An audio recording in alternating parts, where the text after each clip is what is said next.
So, the heart has been on my mind a lot lately, not just because it's this amazing, fascinating organ, but because about a month ago, I was running a half marathon with my brother, and he had a heart attack right there during the race. His story is just, it's such a powerful lesson that I think we all need to hear. We have this idea in our heads about who gets a heart attack. But what happened to my brother Jeff is the perfect example of why that picture is so often wrong and honestly dangerously misleading. So let's dive into his story because it really helps us understand what's actually happening inside our bodies and what we can all do about it. All right, so picture this. We're in California for the Spartan Beast. It's this grueling half marathon on trails with 30 different obstacles. Now, Jeff and I have this little tradition. My brother-in-law and I, we always finish first, and then we walk back about a mile to find Jeff and, cheer him on through the toughest part of the course. It's our thing. But this time, he was taking way, way too long. And out there, cell service was just awful. But my brother-in-law, he's got one of those fancy phones with a satellite thing, and he managed to get a single text out. The reply we got back, man, it was just chilling. The fact that he had to write not a joke tells you everything you need to know about our family. But the key word was at the end, AFib, not heart attack. And that little detail is where this whole story takes a really interesting turn. Okay, so before we go any further with Jeff's story, let's just pause for a second and do a quick rundown of what a heart attack actually is. Understanding the basics here is absolutely crucial to getting the twist in his case. So the fancy medical term is myocardial infarction. I know, it sounds complicated, right? But let's just break it down. Myo just means muscle, cardial means heart, and an infarction is just a sciencey way of saying tissue death from a lack of blood. So put it all together, a heart attack is literally the death of heart muscle, all because its blood supply got choked off by a blockage. So what's the bad guy in this story? Well, usually it's a process called atherosclerosis. The easiest way to think about it is like rust building up inside a pipe. Over many, many years, these fatty deposits called plaques, which are just this sticky mess of cholesterol, calcium, and other gunk, they build up inside the walls of your coronary arteries.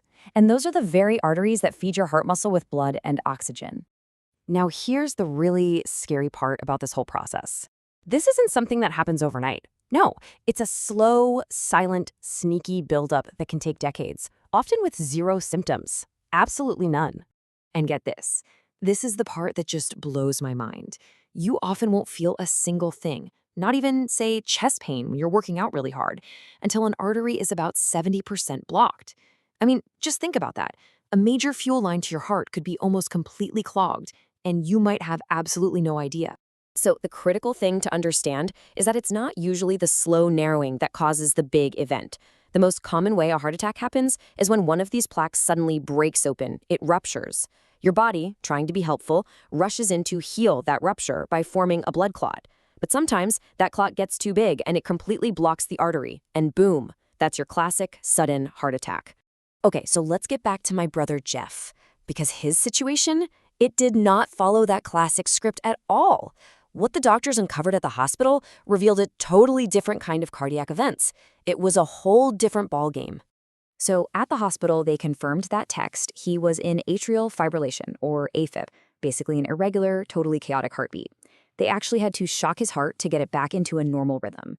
But a key blood test showed his troponin levels were still high. Troponin is an enzyme that leaks out when your heart muscle gets damaged, so it's a huge red flag. An angiogram the next morning showed them why, a 50 to 60% blockage in his left anterior descending artery, which has the lovely nickname the Widowmaker. And that's when they made the final diagnosis, a type 2 heart attack. And this is the absolute key to his story. A type 1 heart attack, the common one, is all about that plaque bursting and a clot, causing a sudden, complete blockage. But a type 2, which is what Jeff had, is a supply and demand problem. His heart muscle desperately needed more oxygen than his partially blocked artery could actually deliver. The trigger wasn't a rupture. It was the AFib. It was making his heart beat so crazy fast that it basically outran its own oxygen supply. So this begs a massive question, right? Here he is, an athlete, pushing his body to the absolute limit. Did all that training actually cause this problem? Or, and this is the wild part, was it the very thing that saved him from something much, much worse? Well, the answer lies in this remarkable thing our bodies can do called collateral circulation. It's It's incredible. When an artery starts to get narrow, your body can actually grow a whole new network of tiny blood vessels to create a natural bypass around the blockage. And what's one of the best ways to get your body to build these life-saving little detours? You guessed it, consistent cardio. So here is the bottom line, the most important part of this whole story. Jeff's training didn't cause the problem, not even close. In fact, all those miles he ran had likely made his heart so resilient, had built him this amazing safety net of collateral vessels, that he never felt a single symptom from his 60% blockage. If he hadn't been a runner, that Widowmaker blockage could have easily led to a massive, catastrophic type 1 heart attack out of nowhere. His fitness was his parachute. Jeff's story is a huge wake-up call. Being fit is fantastic, it's protective, but it's not a complete shield. It's not a get-out-of-jail-free card. So what's the takeaway for you, for me, for all of us? What can we actually do to stay on top of our heart health? Well, it really boils down to a simple 4-part proactive plan. 1. Get your annual physicals. Super basic, but you gotta keep an eye on things like blood pressure. 2. Know your numbers. We're talking about your blood work, cholesterol, blood glucose, that kind of stuff. 3. If you have risk factors like a family history, you have to talk to your doctor about advanced screening.